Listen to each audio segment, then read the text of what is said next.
Kita akan kembali melanjutkan sesi pemahaman kita akan surat 1 Korintus. Hari ini kita akan belajar dari 1 Korintus pasalnya yang kelima ayat 1 sampai 13. Saudara, saya tidak akan mencuplik-cuplik ayat ini karena ini sangat baik dan sangat bagus untuk kita pahami dengan baik. Jadi saudara tolong menyimak, membuka Alkitab, dan kita akan membaca 1 Korintus 5 ayat 1 sampai 13. Tema khotbah kita hari ini adalah menjaga kesucian hidup. Saudara, tema tentang dosa, ya, sesuatu yang mungkin harus sering dikhotbahkan oleh gereja-gereja khususnya di dalam saat-saat ini. Mari kita bersama-sama membaca. Dosa dalam jemaat.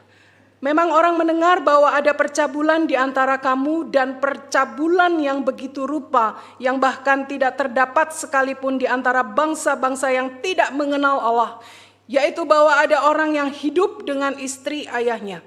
Sekalipun demikian kamu sombong. Tidakkah lebih patut kamu berduka cita sehingga orang melakukan hal itu dijauhkan dari tengah-tengah kamu? Sebab aku sekalipun secara badani tidak hadir, tetapi secara rohani hadir.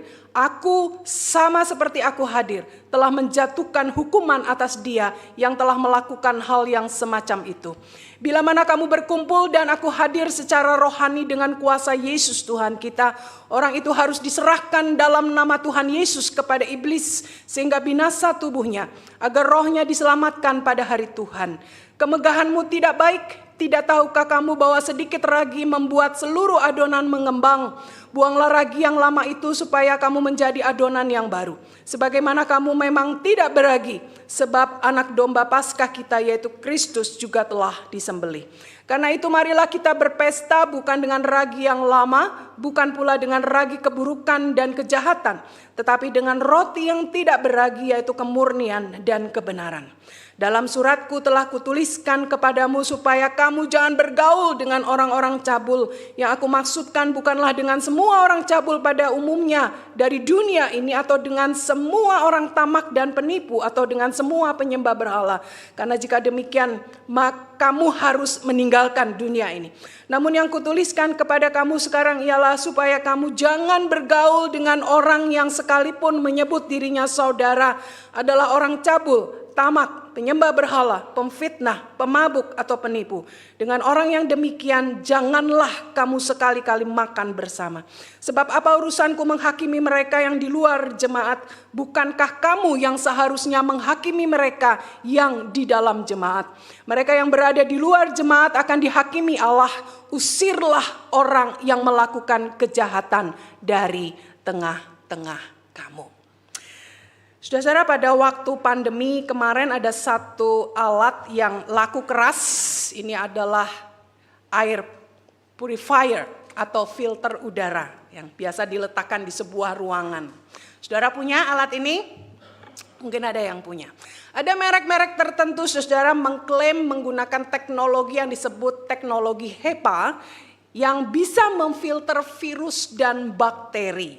Nah, saudara, di pesawat ya juga menggunakan teknologi ini, apalagi pada waktu pandemi kemarin ya sangat dipromosikan bahwa teknologi ini dikatakan mampu, atau HEPA filter ini mampu membersihkan virus dan bakteri.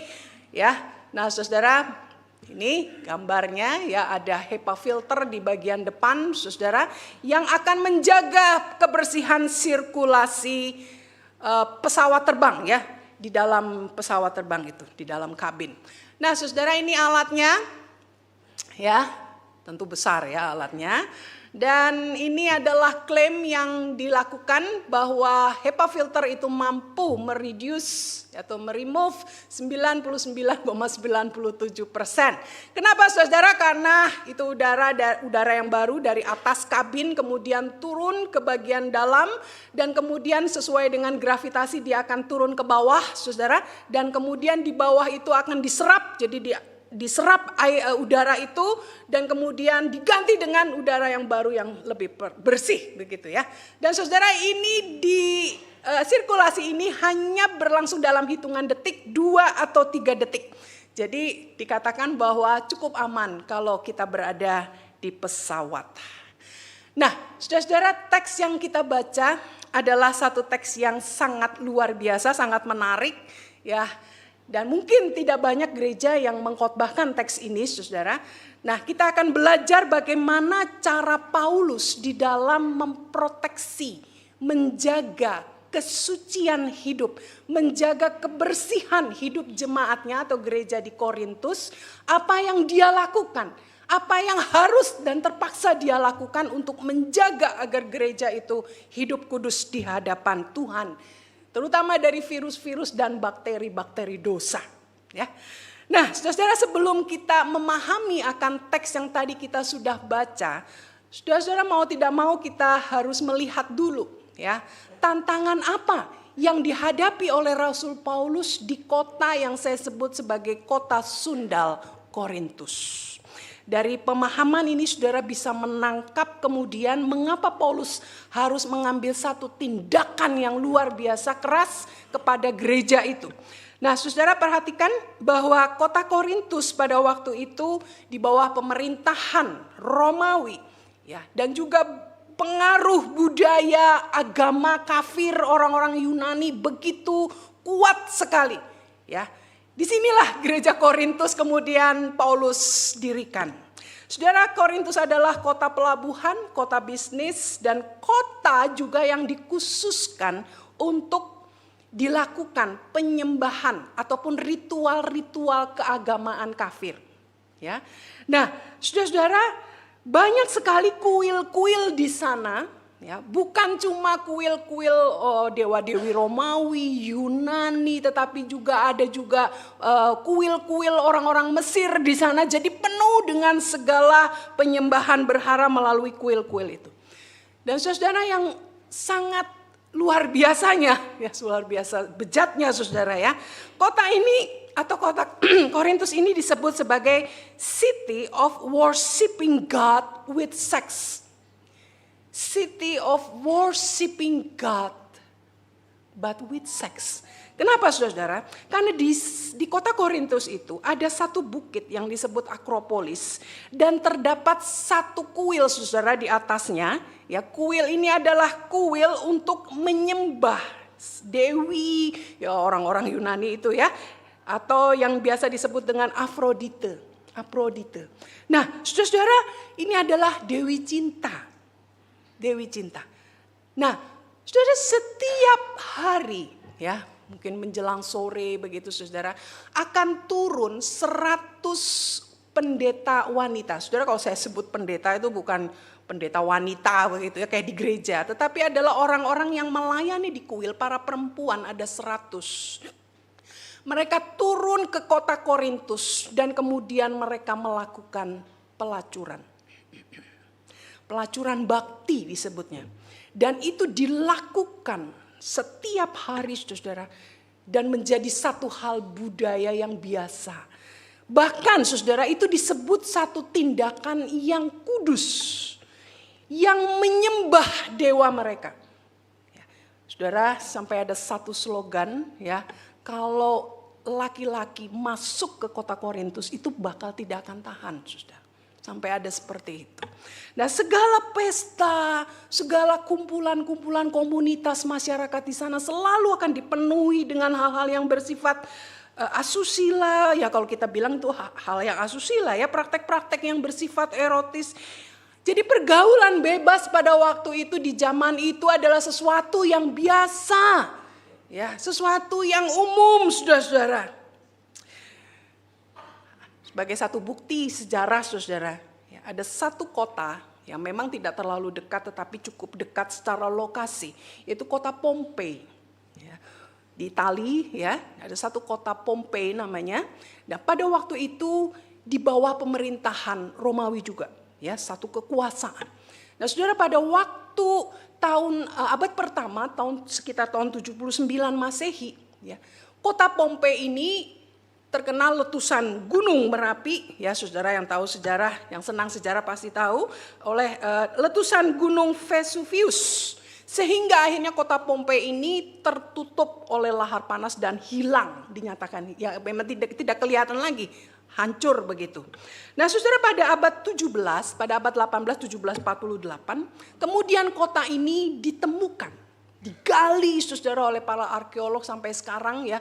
Dan kemudian di sana sangat miris ya, ditemukan begitu banyak artefak saudara. Artefak itu apa? Lukisan, patung, peralatan rumah tangga, relief-relief yang di dinding, di jalanan, dan semuanya itu mayoritas bersifat erotis, saudara. Ya, bersifat seksual. Ya.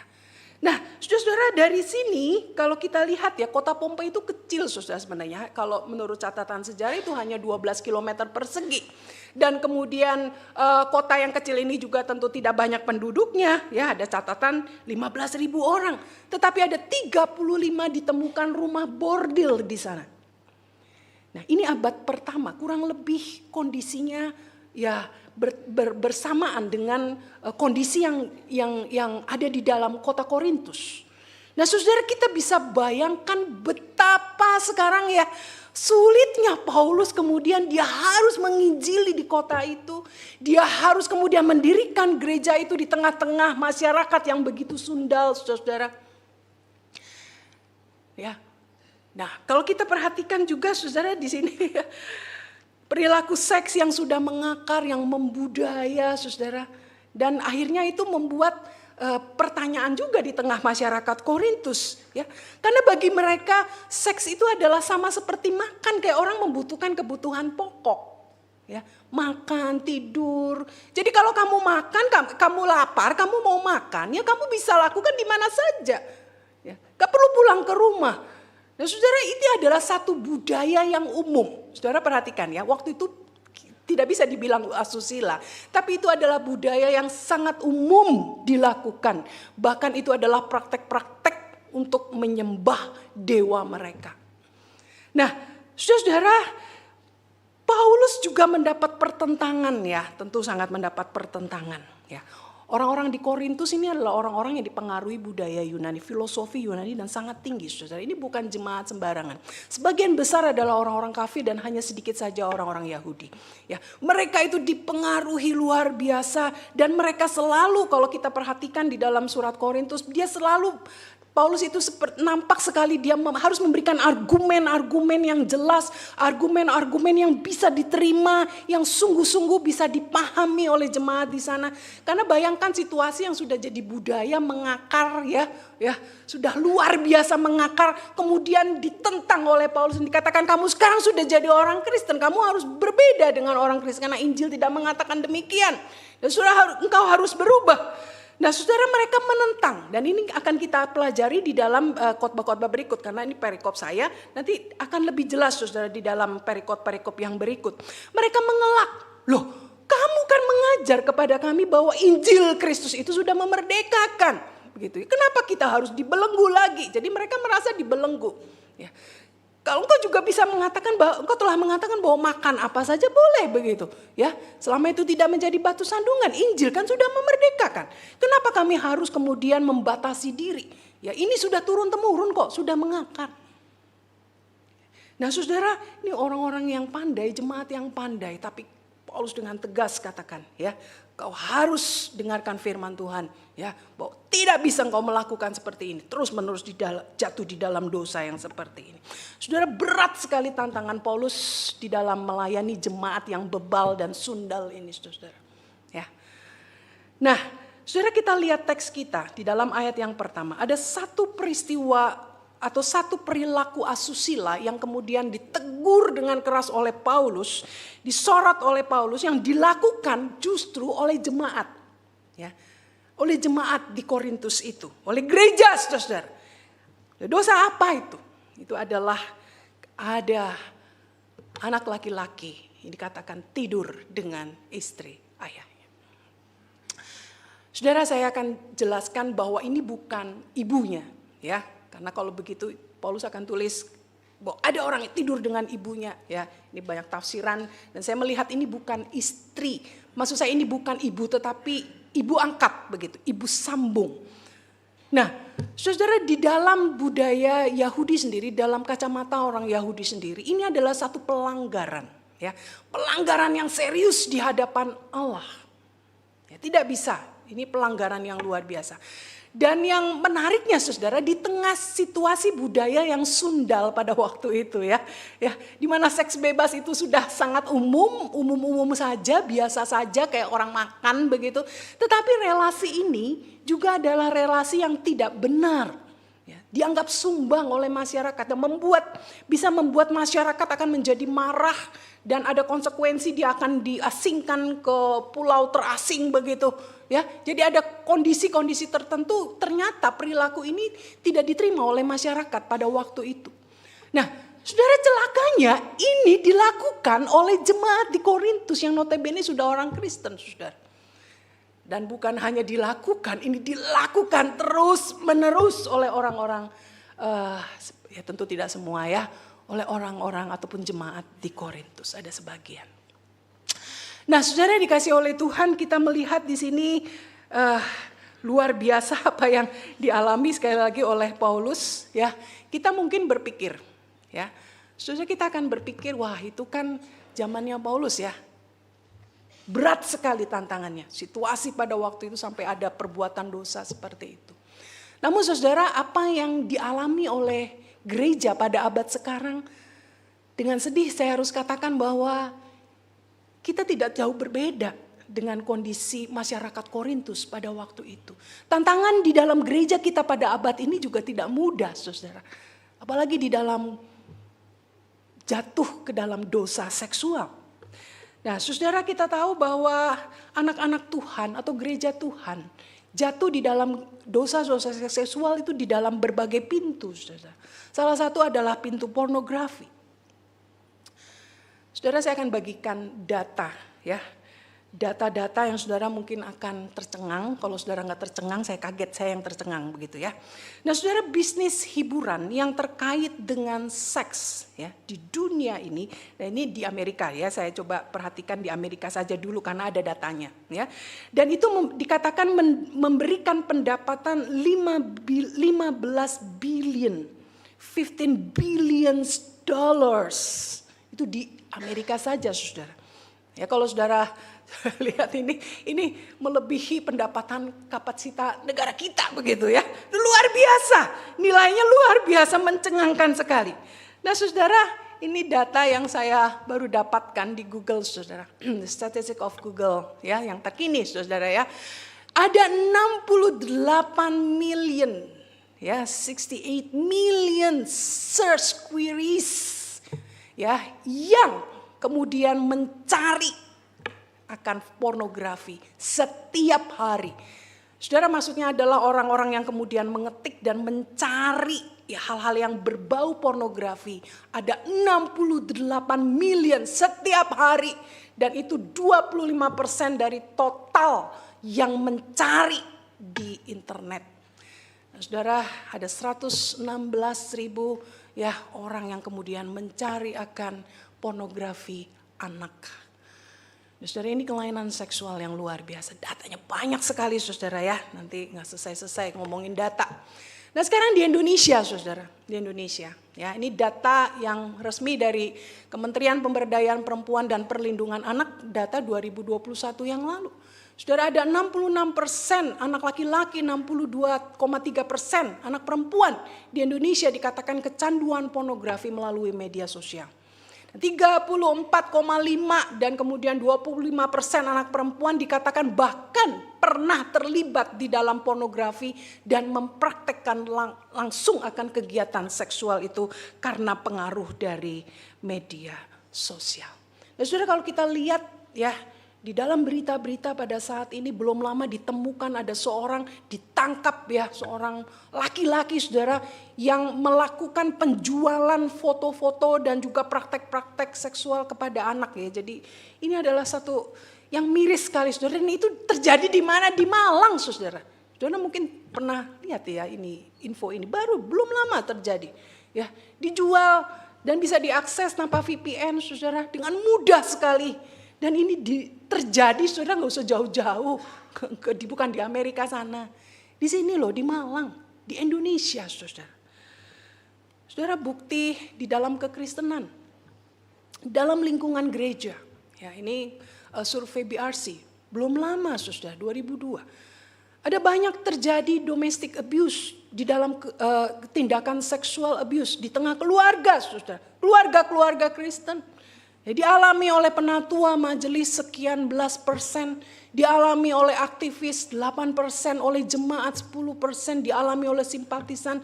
Saudara, ini apa yang terjadi saudara? Kenapa ini bisa masuk ke dalam lingkungan gereja? Mengerikan sekali. Saudara, di dalam kehidupan pelayanan saya, pengalaman pelayanan saya ingat sekali pada waktu saya mulai baru masuk pelayanan di sebuah gereja saudara. Saya ingat sekali saya pada waktu rekreasi bersama dengan jemaat. Ya. Saudara, saya pada waktu di tempat rekreasi ini ya. Kemudian saya melihat ada seorang pria yang saya kenal sekali karena dia jemaat aktivis lagi di gereja. Saudara, dia lagi duduk dan kemudian bermesraan lah kalau saya bilang begitu ya. Kalau bermesraan itu kan berarti bukan ngomong bisnis serius begitu ya. Tapi berbicara dengan akrab saudara. Saya pikir itu istrinya begitu ya. Dan kemudian saya pengen menghampiri kan ya. Saya lihat dan kemudian bapak itu lihat saya. Dan tiba-tiba dia langsung kabur. Dan saya baru sadar itu bukan istrinya.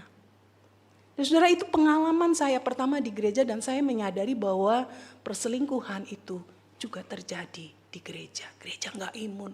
Saudara, saya masih begitu muda. Ya, itu bukan di sini saudara ya. Kalau di sini tak samperno loh.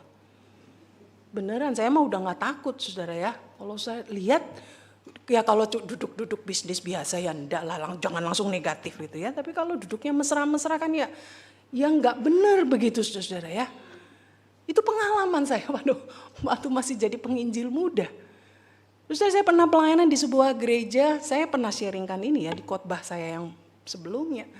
Saya pernah pelayanan di satu gereja, saya diminta khotbah 2 kali, saudara. 2 kali aja, khotbahnya medeni memang ya, khotbah tentang perselingkuhan Batsheba dan Daud. Saudara, saya khotbah dan singkat cerita ketika saya sudah selesai pelayanan, saya mau pulang, kemudian gembalanya datang kepada saya. Dia bilang, Ibu Esther tolong khotbah lagi 1 kali lagi di khotbah ini yang kebaktian Mandarin. Loh, saya bilang, kenapa ini ada apa ini musuh ya? Saya bilang ada apa? Terus dia bilang, gembalanya bilang, ada seorang aktivis kami yang saya yakin dia akan datang di KU yang berikut. Tolong ibu khotbahkan khotbah yang sama.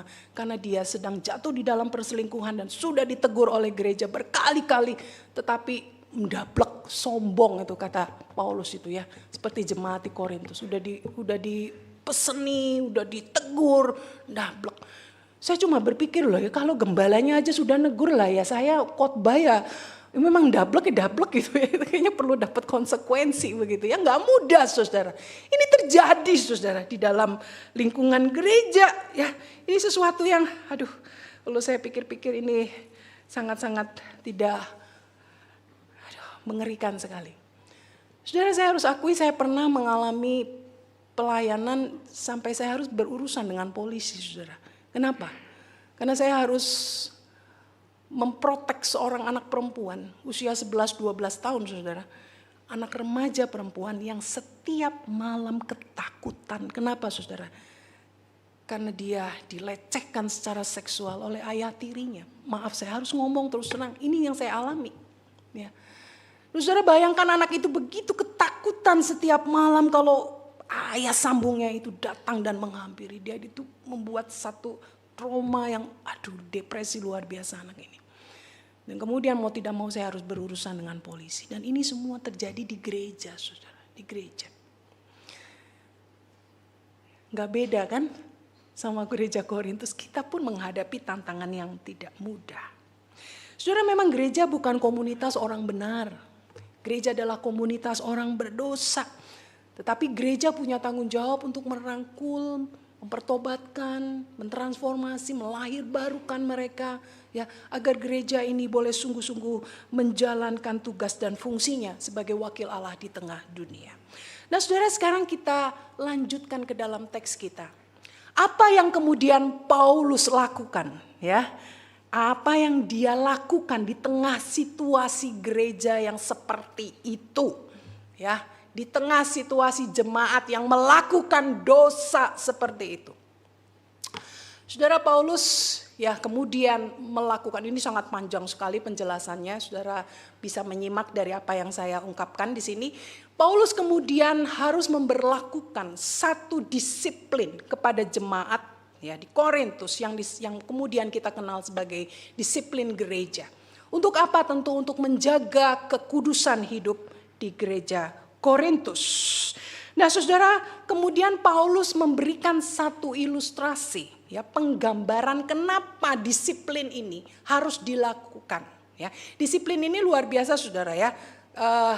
Nanti saya akan coba jelaskan. Tentu ada tahapan-tahapannya begitu ya kalau dalam konteks sekarang. Tetapi kemudian Paulus memberikan ilustrasi seperti ini. Ya, kalau dosa itu bagaikan ragi.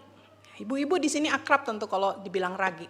Kalau bikin roti, saya ini cuma bisa masak, nggak bisa bikin kue, bikin roti, apalagi ya Bu Ida itu ya, Bu Ida tuh pinter bikin kue ya. Nah, saudara kalau bikin roti, ya kalau bikin roti kemudian kita raginya kasihnya sama nggak jumlahnya dengan tepungnya? Ya enggak mungkin lah ya, nggak bakal jadi, itu aneh jadinya ya, nggak sesuai ukuran. Kalau bikin roti, tepung seberapa, adonan seberapa, raginya seberapa? Sedikit aja kan, sedikit lah ya kira-kira setengah sendok teh atau ya, kurang lebih seperti itu, sedikit saja. Nah, saudara, Paulus menggambarkan ya kalau di gereja ini ya, atau di gereja Korintus itu ada orang-orang yang melakukan dosa sedikit saja, maka itu akan menghancurkan seluruh adonan, mengkamirkan seluruh adonan, ya, merusak adonan semuanya. Oleh karena itu, saudara, Paulus mengatakan ini harus ditindak dengan tegas, ya, dengan tegas tetapi juga dengan kasih tentu, saudara-saudara, dengan kasih. Nah, saudara yang dikasihi oleh Tuhan, apa yang Paulus katakan mungkin ini juga sangat tepat menggambarkan apa yang Tuhan Yesus ajarkan.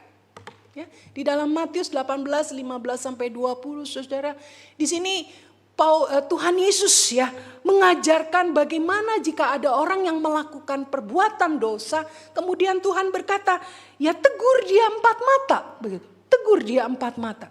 4 mata berarti ada orang yang bersalah dan orang yang menegur tentu ya. Ya, jemaat Tuhan menegur. Dan kemudian kalau dia tidak mau bertobat, ya, dia tidak mau mengakui kesalahannya, panggil saksi yang lain. Jadi 6 mata atau 10 mata begitu. Tambah saksi lain, ya, tambah 2, tambah 3, ya, supaya dia sungguh-sungguh bisa sadar dan kemudian bertobat. Dan kalau nggak bisa lagi, Tuhan Yesus bilang apa? Bawa dia ke jemaat, saudara. Bawa dia ke komunitas jemaat Tuhan, bawa dia. Dan kalau juga tidak bertobat, tentu dengan kasih sekali lagi ya, dikatakan apa di dalam ayat 17, jika tidak mau bertobat, pandanglah dia sebagai orang yang tidak mengenal Allah atau seorang pemungut cukai. Dan saudara, ini yang dilakukan oleh Paulus ya.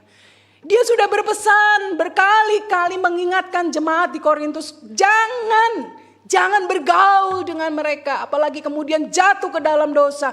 Diingatkan terus, tetapi terus dilakukan. Dan akhirnya disiplin itu harus dilakukan, dikeluarkan dari jemaat Tuhan. Ya. Nah, saudara, kalau kita lihat ya di dalam tradisi gereja reform, saudara, ada 3 ciri gereja yang sejati, gereja yang sehat itu 3 ciri.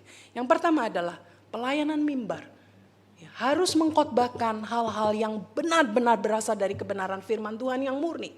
Jaga mimbar ini dengan baik.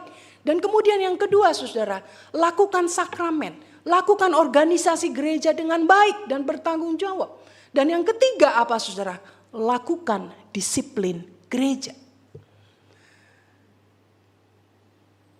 Nah, saudara, gereja Kristen Kalam Kudus juga adalah sinode yang memberlakukan disiplin gereja. Ya. Dan saya rasa bukan hanya gereja, saudara, yang kemudian memiliki policy ini. Dan saya rasa semua ya organisasi ataupun hal-hal yang bersifat ya perusahaan dan lain sebagainya, semua juga ada hal yang serupa, bukan? Ada sanksi kalau engkau melakukan kesalahan. Ada hal-hal yang harus dilakukan, ada SP1, SP2, kalau tidak bisa dilakukan peringatan-peringatan itu ya harus ada konsekuensi yang dilakukan. Dan itu juga harus dikerjakan oleh gereja. Nah, saudara, di dalam gereja Kalam Kudus juga melakukan hal yang sama. Ya, nah, ada laporan jemaat. Ya. Kemudian orang yang berdosa itu dilakukan pendekatan dan diingatkan, disampaikan dengan jelas begitu ya, bahwa ini adalah satu hal yang berdosa. Dan kalau tidak bisa mau bertobat begitu ya, dan terpaksa akhirnya ya ini dibawa ke gereja. Ya, kemudian diberitahu kepada gereja. Nah, beritahunya juga harus dengan resmi ya saudara ya, harus dengan jelas. Tidak boleh dengan surat kaleng. Ya, surat kaleng nggak akan dianggap begitu. Ya, harus diberitahu kepada para pemimpin di gereja, kepada majelis jemaat, para hamba Tuhan. Dan kemudian ada polisi lain, pemimpin gereja kemudian akan mengingatkan lagi, menegur beberapa kali, dan itu ada prosesnya selama 6 bulan. Kalau nggak mau bertobat lagi, kemudian mau tidak mau disiplin gereja itu harus dilakukan. Dia tidak boleh ikut perjamuan kudus, dia tidak boleh lagi pelayanan, tidak boleh lagi dipilih untuk menjadi pejabat di gereja, ya, menjabati posisi-posisi di gereja. Itu harus dilakukan ya. Dan setelah itu dilakukan 3 bulan ya, tidak ada perubahan, tidak ada pertobatan, maka itu akan dibawa kepada jemaat Tuhan, diwartakan bahkan saudara ya. Dan jika selama kurun waktu tertentu tidak ada hasil, mau tidak mau gereja harus melakukan eksekusi, mengucilkan orang itu keluar dari gereja. Saudara, ini adalah proses disiplin gereja yang harus dilakukan. Tujuannya apa saudara? Tentu tujuannya bukan untuk menghakimi atau menghancurkan nama baik dan lain sebagainya. Tujuannya satu saudara, dengan kasih merangkul dia untuk kembali kepada kebenaran. Untuk kembali kepada kekudusan hidup. Ya, masuk ke dalam komunitas yang kudus di hadapan Tuhan. Saudara punya anak ya, saya juga punya anak. Pada waktu saudara mengesah anak saudara, pada waktu saudara mendisiplin bahkan mungkin dengan keras ya. Kalau perlu saudara akan mendisiplin dengan tongkat atau apa ya, saudara lakukan itu ya. Saudara lakukan tujuannya apa? Ya, tentu karena saudara mengasihi bukan? Ya. Karena saudara sangat mengasihi anak saudara dan mau anak saudara menjadi anak yang baik begitu. Nah, saudara, disiplin gereja ini juga dilakukan dengan tujuan kasih. Ya, bukan berdasarkan otoriter dari gereja, tidak, tapi dengan kasih agar satu waktu nanti jemaat itu boleh kembali kepada kebenaran Kristus. Nah, saudara yang dikasihi oleh Tuhan, ini diberlakukan sekali lagi bukan hanya di gereja, ini hal yang umum. Apalagi di gereja saudara, sebagai komunitas kudus, orang-orang percaya. Ya, ini sepertinya kok kayak ada dua sisi ya. Gereja di satu sisi adalah orang-orang yang berdosa, benar ya, kita merangkul orang-orang berdosa, tetapi harus ada transformasi di gereja. Ya, sehingga pada waktu kita hidup di dalam satu gereja, bersekutu bersama di dalam satu gereja, ya, berkomunitas bersama, di situ terpancar kekudusan Kristus dan itu terpancar juga dari setiap pribadi yang hidup kudus dan menjaga kekudusan hidupnya di hadapan Tuhan ketika mereka berada di tengah masyarakat, di tengah keluarga. Dan saudara, jangan kemudian ya, disiplin ini salah satu kegunaannya adalah supaya menjaga kekudusan hidup. Bukan hanya menjaga kekudusan hidup, tetapi juga memuliakan Kristus. Dan supaya saudara ketika orang luar melihat ya, bahwa ada kemuliaan Kristus di dalam kehidupan gereja. Bukan sebaliknya, apa bedanya engkau di gereja sama saya? Ya. Engkau pun juga melakukan dosa. Ya, aku pun juga gak ada bedanya, percuma munafik di gereja. Nah, tentu kita tidak mengharapkan seperti itu. Kita mengharapkan bahwa kehidupan kita di gereja ini sungguh-sungguh mengubah kita. Kasih Kristus mengubah kita. Firman Tuhan itu mengubah kita. Ada perubahan, ada tujuan yang kita capai sebagai murid Kristus. Yaitu menjadi serupa dengan Kristus. Sehingga kekudusan Kristus, kemuliaan Kristus di tengah gereja itu terpancar di seluruh dunia. Nah, saudara, kalau kita perhatikan kemudian saudara ya, ini pengajaran Kristus jelas sekali dan Paulus juga mengimplementasikan itu di gereja Korintus ya, supaya orang-orang di Korintus juga sungguh-sungguh waspada ya. Udah dijelasin kau tidak boleh bergaul dengan mereka. Kau bahkan tidak boleh makan dengan mereka. Jaga kekudusan hidupmu di hadapan Allah. Jika itu semua dilanggar, peringatan itu dilanggar, kemudian Paulus katakan kau akan keluarkan dari komunitas ya, sebagai konsekuensi daripada dosa-dosa mereka. Nah, saudara, Kalau kita lihat di sini, gereja berfungsi sebagai filter ya untuk segala virus, bakteri, dosa, ya supaya gereja itu bisa hidup kudus di hadapan Tuhan. Itu filter yang harus gereja lakukan. Saudara, harus gereja lakukan. Gereja harus tahu tujuan utama. Ya, jangan jadi gereja yang kemudian hanya mengentertain jemaat, ya, memberikan hal-hal yang tidak benar, tidak sesuai dengan firman Tuhan. Ya, melakukan aktivitas-aktivitas yang tidak membawa jemaat untuk semakin serupa dengan Kristus. Ya, gereja harus lakukan filter itu. Tetapi saudara ingat bahwa filter yang pertama dan yang utama itu harus dilakukan oleh gereja.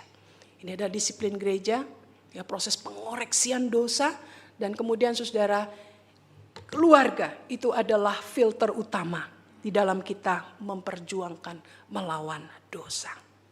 Jadi saudara, keluarga itu harus menjadi filter yang pertama dulu. Saudara, kalau tidak hidup kudus sebagai keluarga Kristen, bablas saudara di filter pertama. Apalagi kemudian gereja tidak berfungsi dengan tepat. Hancur sudah ya, keluarga kita akan digembalakan oleh medsos, pornografi, kekerasan seksual dan lain sebagainya. Saudara, dosa-dosa yang luar biasa yang dialami oleh banyak orang di tengah dunia ini. Nah saudara, hari ini adalah hari di mana kita memperingati akan Hari Ayah atau Father's Day International. Di akhir khotbah ini izinkan saya memberikan nasihat-nasihat ya kepada para ayah. Bukannya kemudian para ibu senyum-senyum gitu ya. Ini Bu Esther lagi ngomel sama ayah nih ya, sama suami-suami ya. Enggak ya, tapi ini juga berlaku bagi kita semua. Tapi karena ini Father's Day, izinkan saya berpesan kepada para ayah. Saudara, bagaimana kemudian para suami, para ayah ya, dan calon ayah di tempat ini bisa berperan sebagai kepala keluarga yang memfilter akan segala dosa untuk jangan masuk ke dalam rumahmu, ke dalam rumah tanggamu. Saudara, mau tidak mau, tidak ada jalan lain saudara. Yang pertama adalah jaga kekudusan hidupmu sendiri di hadapan Tuhan. Jaga kehidupan kudusmu di hadapan Tuhan. Ketika engkau kemudian jatuh ke dalam dosa, hai para suami, para calon ayah di sini, ya, ketika engkau jatuh ke dalam dosa-dosa apapun itu saudara, bukan hanya dosa seksual, perselingkuhan dan lain sebagainya saudara. Saudara, engkau akan kehilangan otoritas. Wibawamu di tengah keluarga hilang saudara. Anak-anakmu tidak akan respect lagi terhadap engkau. Tidak akan menghormati engkau sebagai figur yang takut akan Tuhan. Saudara, jaga hidupmu di hadapan Tuhan. Ya. Jaga kesetiaan pernikahanmu dengan istrimu. Jaga baik-baik. Ya. Saudara, sekali lagi dengan sedih saya harus akui ada banyak, bukan banyak sekali ya, tapi ada istri-istri yang mengeluh kepada saya karena mereka menghadapi suami-suami yang jatuh ke dalam perselingkuhan. Gereja saudara, di gereja. Saya kan gak layani orang di luar, di gereja. Dari saya sadar bahwa isu perselisihan di rumah tangga, perselingkuhan, ini isu yang sangat kompleks. Dan tidak pernah ada single reason ataupun penyebab tunggal. Kedua belah pihak tentu bertanggung jawab terhadap dosa yang terjadi di tengah keluarga. Tetapi saudara-saudara yang dikasihi oleh Tuhan, saya berpesan kepada suami, jaga kehidupan kudusmu di hadapan Tuhan. Jika engkau sudah jatuh, bertobatlah, bertobatlah. Ya.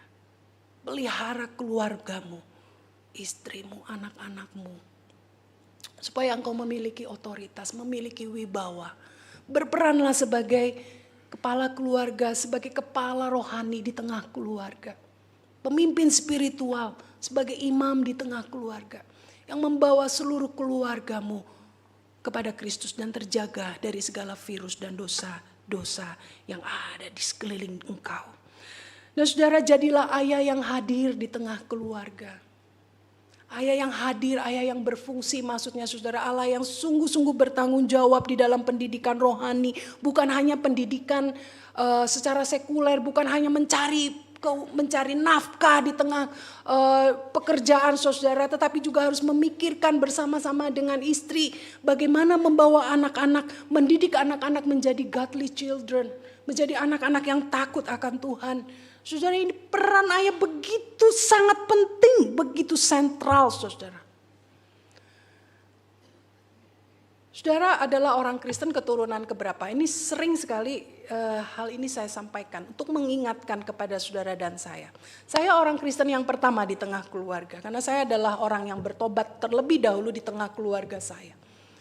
Dan anak saya itu adalah keturunan yang kedua. Suami saya keturunan yang kedua. Orang tuanya sudah Kristen dan anak kami berarti turunan yang ketiga. Saudara turunan yang keberapa? Anak-anak saudara turunan yang keberapa? Nah saudara, pada waktu kita memahami ini, saya mengenal Tuhan secara pribadi. Saya mengalami pertobatan, saudara. Saya mengalami pertobatan. Dan itu saya rasakan. Dan saudara, anak saya, anak-anak kita, cucu kita, perhatikan. Jangan biarkan mereka hanya menjadi keturunan Kristen. Saudara, ini bukan orang Kristen sebenarnya. Orang Kristen itu apa? Murid Kristus itu apa? Adalah orang yang sungguh-sungguh lahir baru melalui pertobatan yang sungguh di hadapan Kristus. Dan kemudian dia mengenal akan Kristus. Itu baru disebut anak-anak kita atau cucu-cucu kita itu adalah orang Kristen. Saudara perhatikan, mereka saat ini keturunan Kristen atau orang Kristen atau anak Tuhan. Tugas siapa saudara? Tugas kita, tugas engkau para ayah. Bawa mereka kepada pengenalan akan Kristus. Pertobatan yang sungguh kepada Kristus. Saudara jangan lalai, saudara lakukan mesbah doa di tengah keluargamu. Ya, lakukan ibadah di tengah keluargamu, bawa mereka ke gereja. Saudara bagaimana kemudian anak-anak kita bisa mencontoh kita kalau orang tuanya juga malas ke gereja? Bagaimana anak-anak bisa mencontoh ketika ayahnya pun juga sudah tidak peduli dengan hal yang rohani. Saudara gak bisa, sekarang harus mau tidak mau gereja. Keluarga-keluarga yang ada di gereja ini harus bergerak bersama-sama menjaga situasi rumah kita menjadi situasi gereja, rumah tangga yang kondusif. Kita berperan sebagai filter yang utama dan yang pertama di dalam segala virus-virus yang ada di sekitar kita. Dan kemudian gereja juga harus berperan. Nah, saudara ini yang harus kita perhatikan. Sebagai penutup saudara saya ingin memberikan kutipan ini. Dia adalah seorang teolog baptis bernama John L. Doak. Dia berkata bahwa seorang gembala, para rohaniwan ya, yang tidak mau mengusir serigala, melakukan disiplin gereja. Ya, akan segera mendapati domba-dombanya dimakan serigala. Nah, segala sesuatu dalam budaya kita menentang ide koreksi atau pengucilan. Karena memang itu dianggap sebagai hal yang tidak toleran, saudara. Ini benar sekali apa yang dikatakan. Ya. Tetapi Kristus menghendaki agar jemaatnya dilatih, disiplin. Sehingga apa saudara? Sehingga mereka dapat mengambil bagian di dalam kekudusan Tuhan. Saudara saya mengaminkan sekali perkataan ini. Tugas saudara, tugas keluarga, tugas gereja. Saudara disiplin gereja itu bukan ide manusia. Bukan otoriter, bentuk otoriter dari gereja. Tetapi ini adalah ide Tuhan untuk menjaga kekudusan hidup gereja, mengkoreksi dosa yang ada di gereja. Gereja harus berperan sebagai filter untuk menjaga kekudusan hidup, kesucian hidup di tengah keberdosaan dunia. Namun saudara ingat bahwa keluarga-keluarga Kristen harus berperan sebagai filter yang pertama dan yang utama. Tuhan memberkati kita semua. Mari kita berdoa.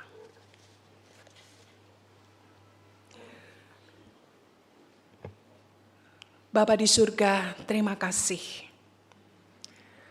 Ketika kami melihat Engkau begitu serius terhadap dosa. Betapa kami menyadari, betapa sering kami melukai hati Tuhan. Pada saat ini ya Bapa, hamba-Mu serahkan setiap suami, para ayah di tempat ini. Tugas mereka tidak mudah. Tuhan memberkati mereka. Agar mereka boleh menjadi suami, menjadi ayah yang meneladani Kristus. Berkati setiap keluarga-keluarga Kristen di tempat ini. Mereka boleh dengan serius menjaga kehidupan kudus di hadapan Tuhan. Sebagai gereja, sebagai lembaga yang Tuhan dirikan, gereja pun juga bertanggung jawab untuk mengerjakan bagiannya, menjaga kehidupan kudus di hadapan Tuhan. Melakukan disiplin gereja sebagai bagian yang Tuhan kehendaki.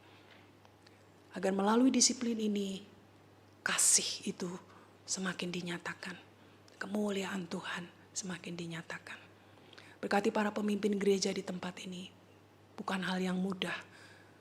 Ya Tuhan kuatkan dan Tuhan tolong. Terima kasih ya Bapa. Hamba-Mu berdoa pada saat ini. Menyerahkan setiap kami, para suami, para ayah terutama. Yang tengah bergumul di dalam dosa mereka. Tuhan ampuni kami. Ampuni kami. Mungkin ada banyak di antara kami. Bukan hanya suami, bukan hanya ayah. Tetapi setiap kami yang pada saat ini mungkin jatuh di dalam dosa pornografi. Jatuh di dalam perselingkuhan. Jatuh di dalam dosa yang lain ya Tuhan. Yang mungkin sangat menindih dan menjadi beban berat di dalam kehidupan kami. Ya Tuhan ampuni kami. Ya Roh Kudus tolong kami. Untuk kami boleh melawan dosa-dosa ini. Dan belajar untuk meninggalkan dosa-dosa ini. Agar kami boleh bertanggung jawab untuk keluarga kami. Kami boleh bertanggung jawab di hadapan kudus. Di hadapan Tuhan. Untuk hidup kudus di hadapan Tuhan. Dan Tuhan tolong kami. Berikan kami hati. Yang tahu diri ya Tuhan di hadapan Tuhan. Sehingga kami boleh diubahkan. Terus diubahkan.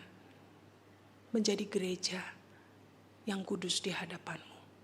Terima kasih Bapa. Terima kasih. Di dalam nama Tuhan Yesus kami berseru dan berdoa. Amin.